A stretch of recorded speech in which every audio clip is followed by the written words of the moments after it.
Tapi sebelumnya tolong semuanya di subscribe dulu ya YouTube-nya dan di like dulu ya. Selalu ingatkan untuk subscribe dan selalu di like. Apakah saat kerajaan 1000 tahun terjadi kita akan hidup dalam damai dengan yang lain? Oh ya, dalam kerajaan 1000 tahun Anda dan saya yang percaya kepada Tuhan Yesus, kita sudah menggunakan tubuh kemuliaan ya.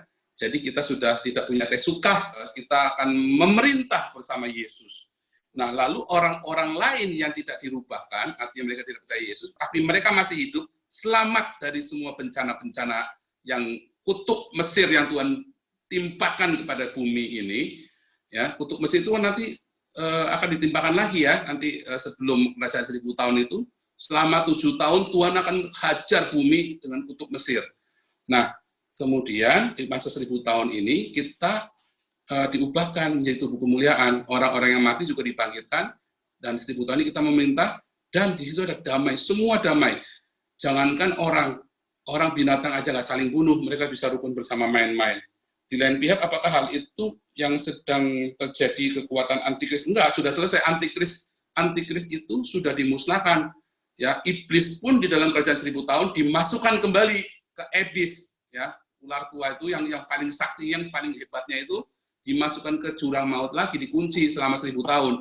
Nah, setelah 1000 tahun tadi dilepas, ya, di dalam Wahyu 20 tadi, iblis kemudian dilepas untuk sesaat lamanya. Orang-orang yang tadi dalam kerajaan 1000 tahun disesatkan oleh iblis untuk melawan Allah, untuk melawan Elohim.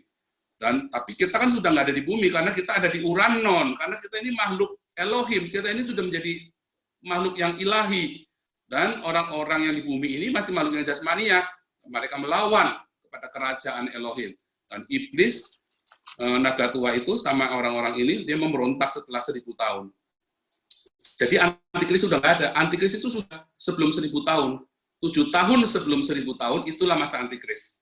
Kira-kira itu. Begitu Ibu Evita Tomasoa. Ada lagi?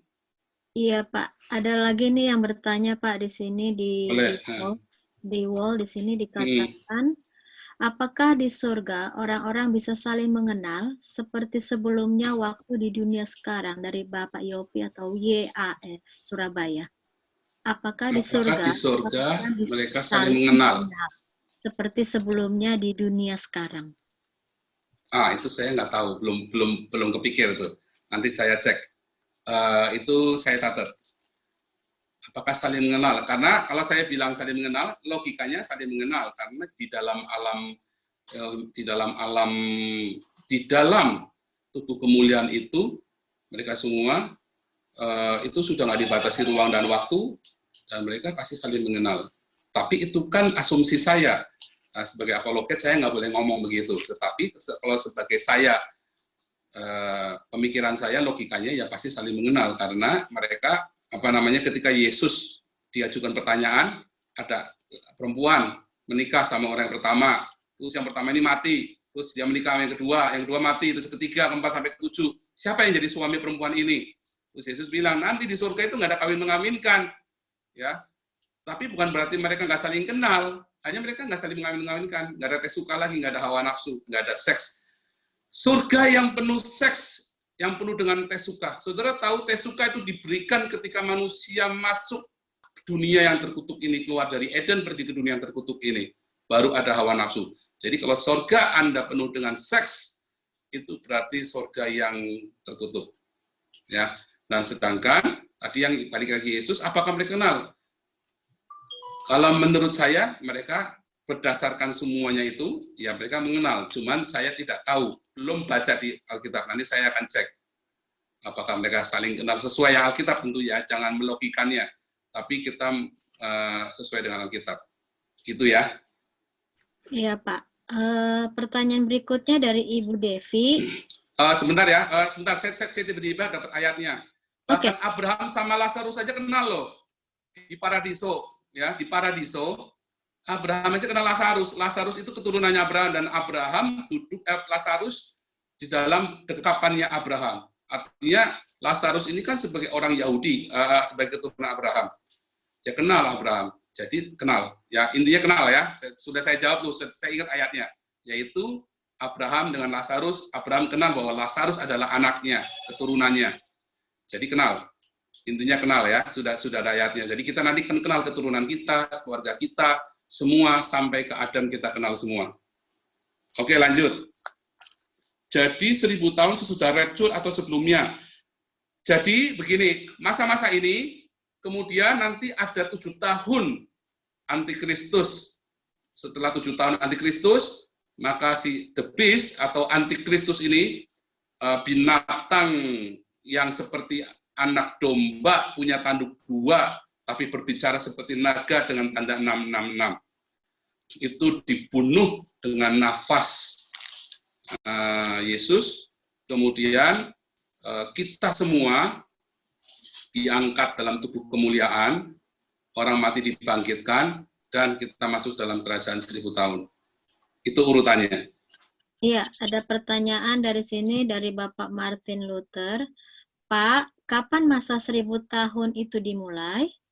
Dari Bapak. 1000 tahun itu dimulai persis setelah antikris itu selesai 7 tahun, kemudian iblis dimasukkan ke dalam jurang maut, ya. Kemudian di situ nanti ada pengangkatan orang percaya, rapture itu tadi ya, sangkakala dibunyikan, kemudian kita diubahkan dalam tubuh kemuliaan, orang mati dibangkitkan.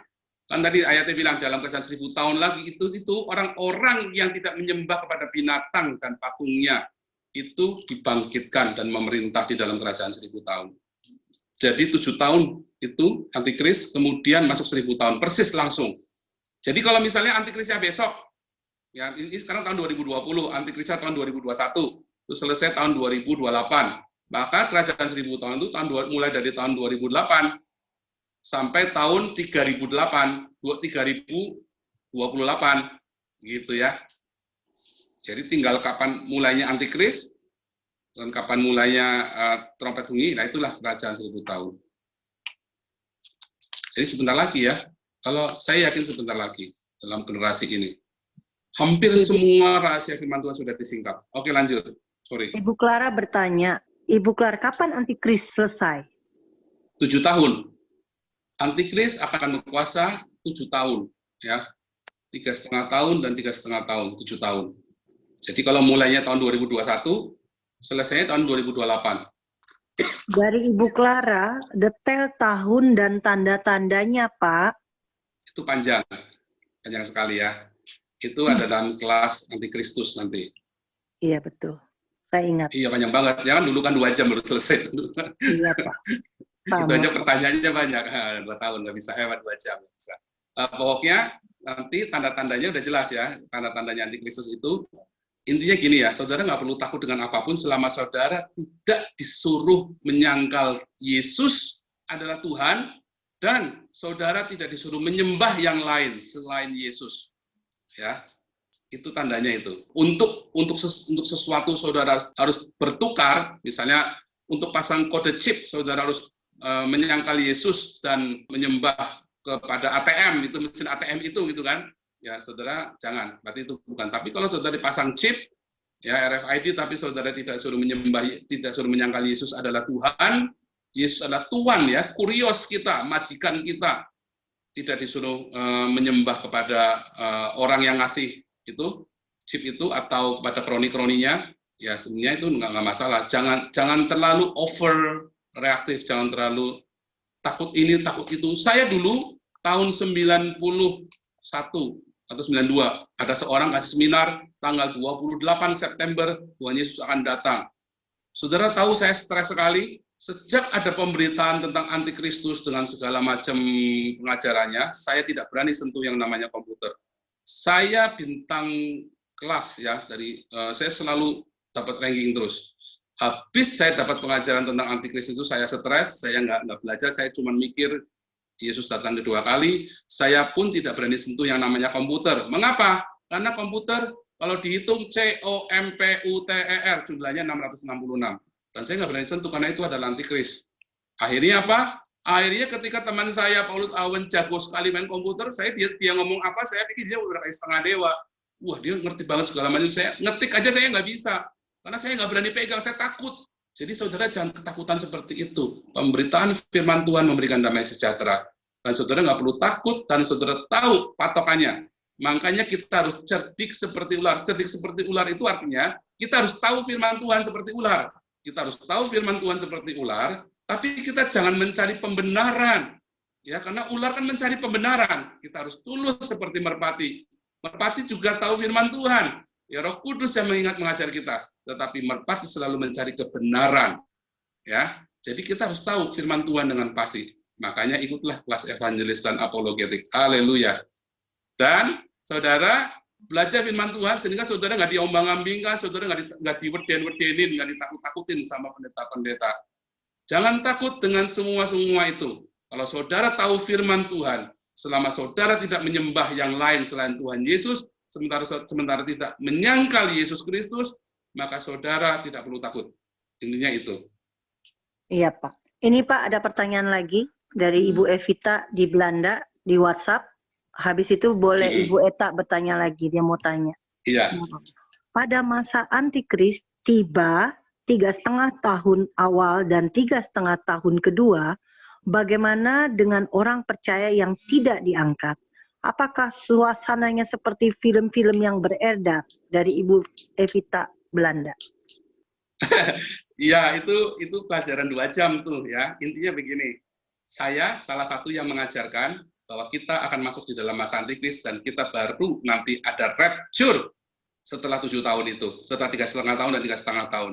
Tetapi ya, tapi saudara lihat di dalam masa 7 tahun itu Tuhan itu kirim semua tulah di Mesir, ya. Dan intinya kita ini tidak mengalami tulah-tulah itu. Kita itu disingkirkan. Itu nanti saya cerita. Mengenai antikris ini, saya mendapat penglihatan berkali-kali. Saya sudah nggak hitung lagi. Dulu saya pikir cuma 3 kali, 4 kali. Ini berkali-kali.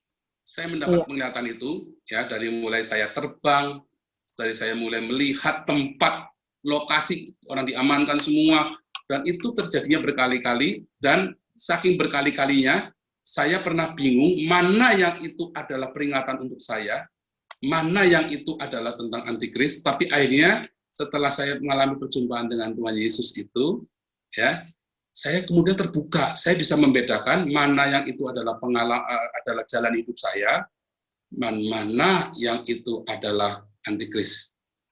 Ya, itu nanti kalau kita mau belajar tentang antikristus, kita ada satu kelas, saya akan ceritakan penglihatan saya tentang antikristus itu. Ya, detail. Yang ini lebih jelas karena saya nggak cuma sekali, ini berkali-kali saya ngelihat detail-detailnya.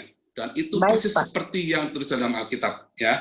Oke. Iya. Memang saya juga, kami di sini ada yang kelas apologetik dan kelas evangelis.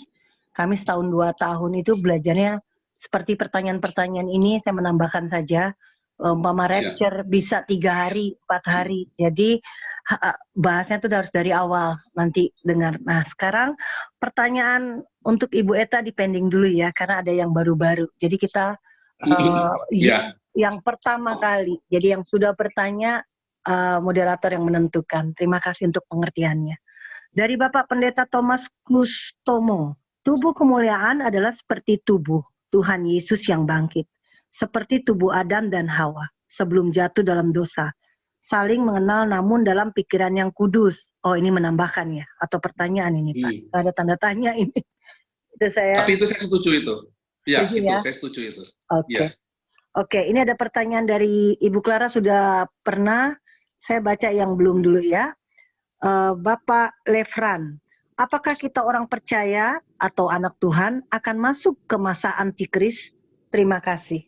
Silakan Pak. Nah, itu antikris lagi. Itu antikris lagi kan. Yang saya ajarkan kita masuk.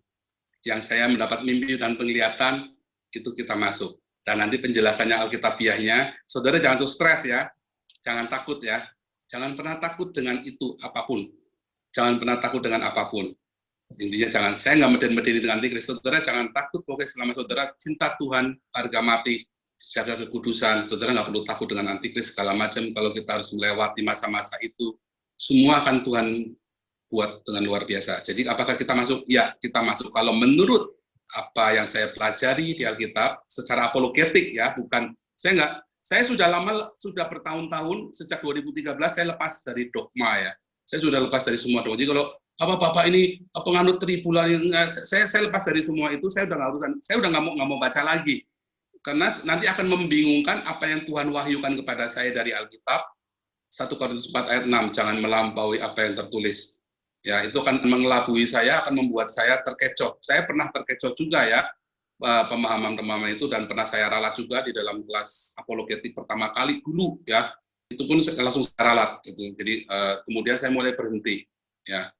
Nah, jadi itu Mas Antikris lagi, intinya adalah kita masuk, tetapi kemudian kita akan berubah lagi. Karena nanti akan ada, sebelum masa 1000 tahun itu akan ada yang mengerikan, hukuman Tuhan yang mengerikan, dan kita semua udah diangkat. Itu yang lebih mengerikan daripada antikristus. Ada yang lebih mengerikan daripada antikristus ya. Jadi saya kasih saudara, ada orang yang mau mati nggak bisa mati, pengen mati tapi nggak bisa mati, itu ngeri sekali loh saudara. Ya, pengen mati nggak bisa mati. Orang kalau pengen mati tinggal bunuh diri, tapi ini pengen mati nggak bisa mati, ini lebih ngeri daripada antikristus. Jadi itu yang harus saudara pikirkan, dan itu nanti kita akan terluput dari itu semua. Oke?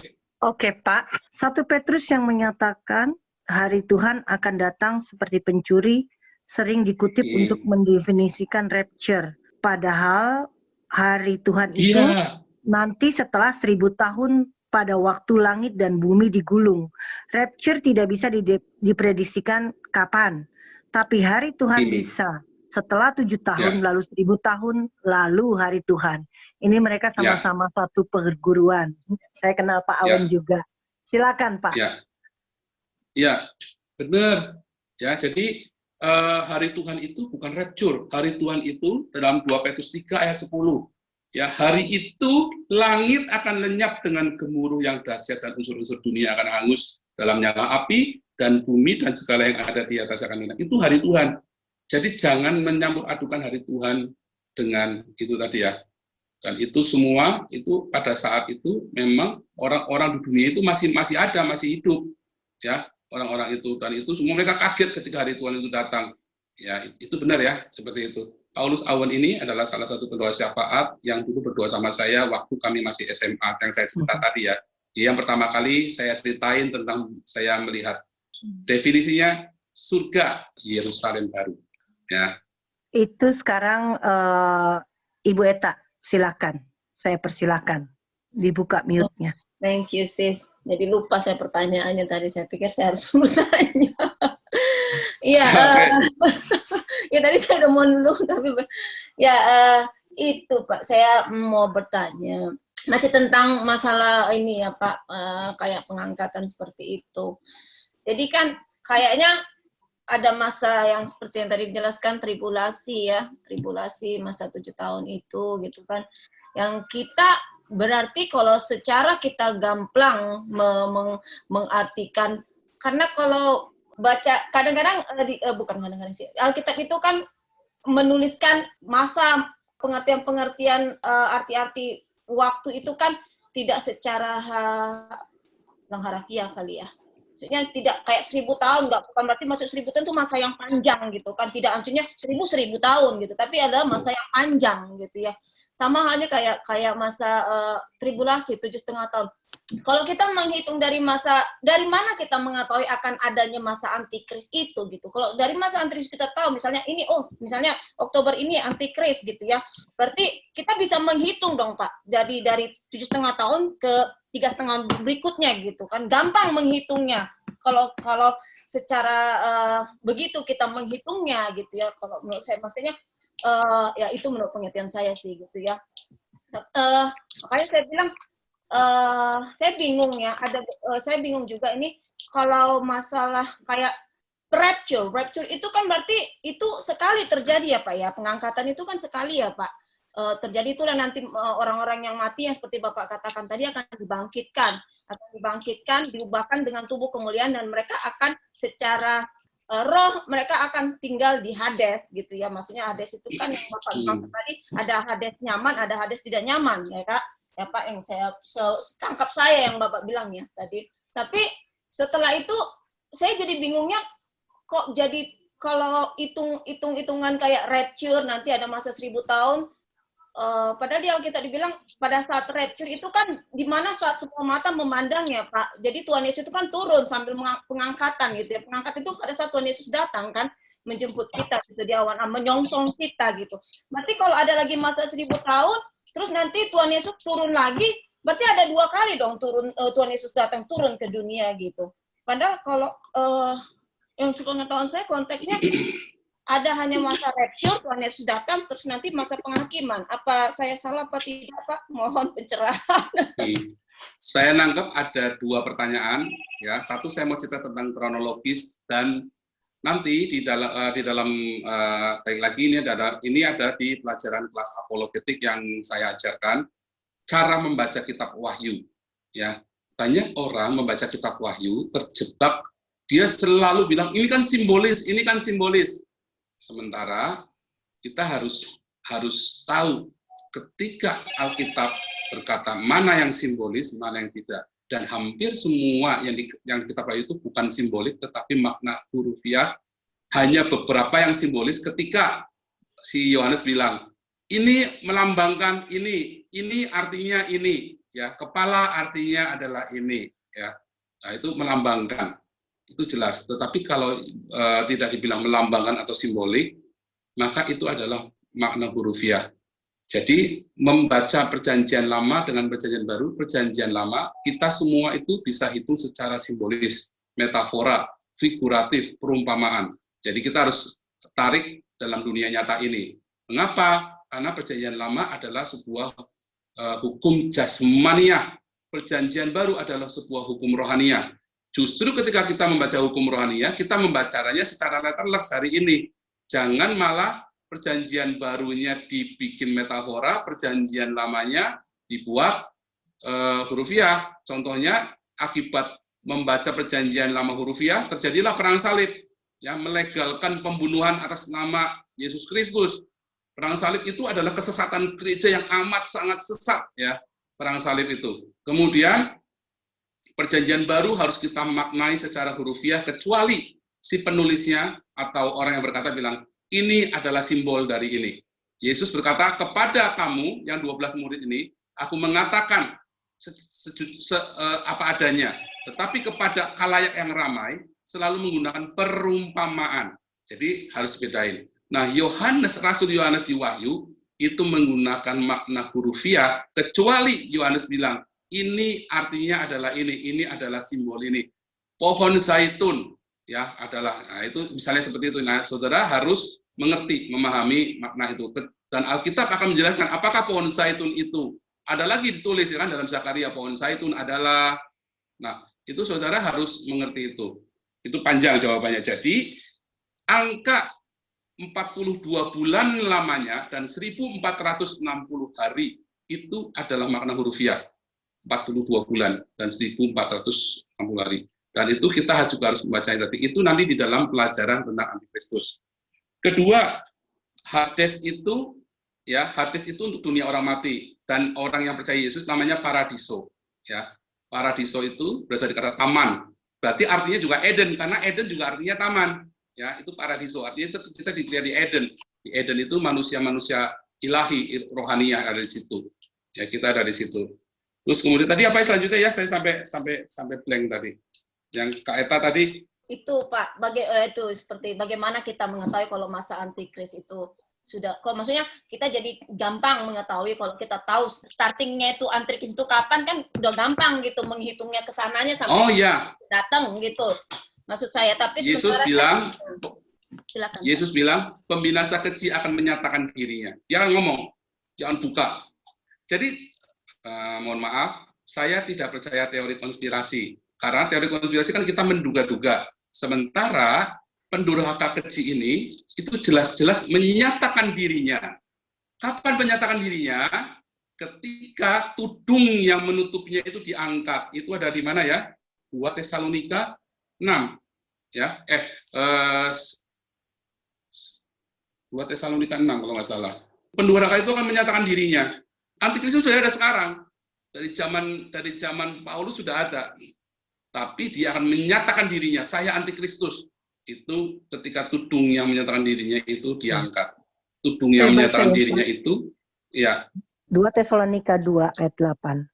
Pada waktu itulah si pendurhaka baru akan menyatakan dirinya, tetapi Tuhan Yesus akan membunuhnya dengan nafas mulutnya dan akan memusnahkannya kalau ia datang kembali.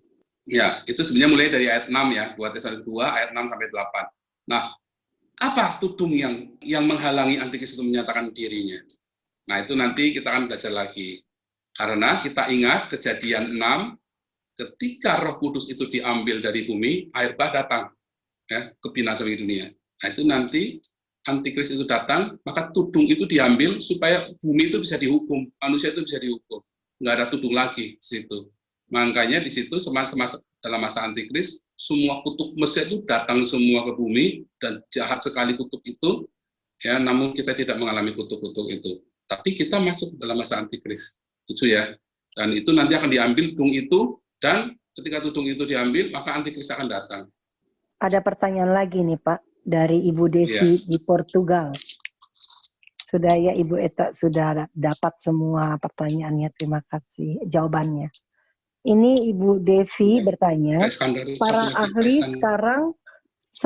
ahli sekarang sedang mempersiapkan planet Mars masuk dalam Heaven 2. Untuk bisa dihuni itu gimana Pak?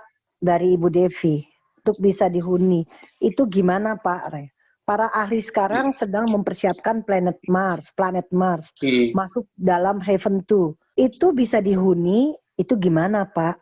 Ini saya baca sesuai tulisannya. Ya, sampai hari ini bahkan manusia mendarat di bulan aja nggak bisa yang kedua kali. Nah, ini mau ke Mars kita belum tahu ya. Apakah bisa sampai ke Mars manusianya? Karena untuk bisa sampai ke bulan aja sampai hari ini belum bisa lagi kan. Hanya sekali terlalu mahal, terlalu beresiko, dan terlalu banyak kendalanya dan untuk sampai ke Mars, dan kita nggak tahu. Tapi apa bisa, selama manusia bisa membuat konsep, ketika manusia bisa membuat sebuah konsep, maka manusia akan melakukannya. Seperti dalam Kejadian 11. Mulai hari ini apa yang mereka inginkan dalam hidup mereka akan terlaksana.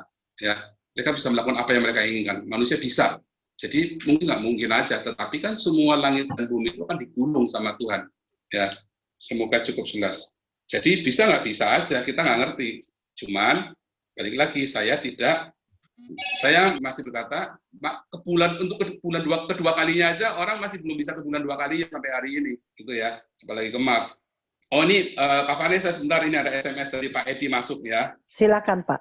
Apakah ada 2 jenis manusia dalam kerajaan 1000 tahun?